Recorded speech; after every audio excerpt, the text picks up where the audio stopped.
Photograph جب شہباز شریف آ رہا تھا تو میں نے ایک فوٹوگراف میں لہرا رہا تھا لیلے کی تصویر تھی.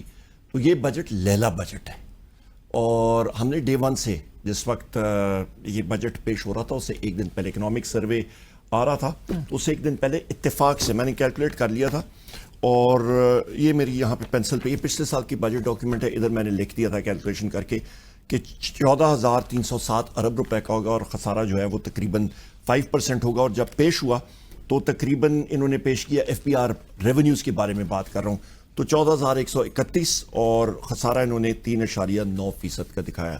اس کلوز تو یہ تقریباً 5% تک ہی جائے گا خسارہ, اور ریونیو فگرز انہوں نے خود ہی نیچے کر دی ہیں. سب سے پہلی چیز. نمبر 2 چیز, اس بجٹ میں کوئی چیز نہیں ہے, اس کی بنیادی وجہ انہوں نے علینا صاحبہ ابھی یہ ان کی اکنامک سروے انہوں نے خود شائع کی ہے, اس پہ انہوں نے یہ G D P growth rate دکھائی ہوئی ہے 2.68%. ٹھیک ہے, یہ انریلسٹک ہے. آج بھی جو فائنینس کمیٹی کی میٹنگ ہو رہی تھی ادھر finance minister, minister of state, chairman F P R, finance secretary, انہوں نے پریزنٹیشن دی ایف پی آر کی کل ہوگی.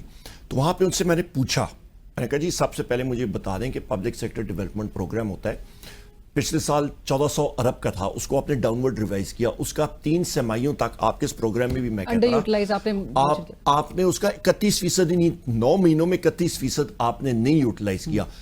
اگلے 3 مہینوں میں نے کہا ابھی کتنا جا رہا ہے کہ جی 75-80%. میں نے کہا کون سا ڈبل بوسٹر شاٹ آپ نے اسٹیرائڈز کا دے دیا کہ وہ آپ نے نکال دیا ہضم کر کے. میں نے کہا ان ریئلسٹک.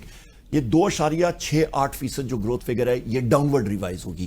پچھلے سال بھی ڈاؤن ورڈ ریوائز ہوئی تھی, اس سے پچھلے سال بھی. اور آپ کیا سمجھ رہے ہیں کہ کتنی یہ اٹین کریں گے؟ یہ زیرو کے قریب آئے گی, زیرو کی قریب. لیکن یہ دکھائیں گے آپ کو لگتا ہے؟ بالکل ان کو کرنا پڑے گا. اس کی بنیادی وجہ یہ جس وقت وزیر اعظم عمران خان صاحب کی حکومت ہماری گئی اس کے بعد 6% کی گروتھ ریٹ تھی. اس وقت کے فائنینس منسٹر اسحاق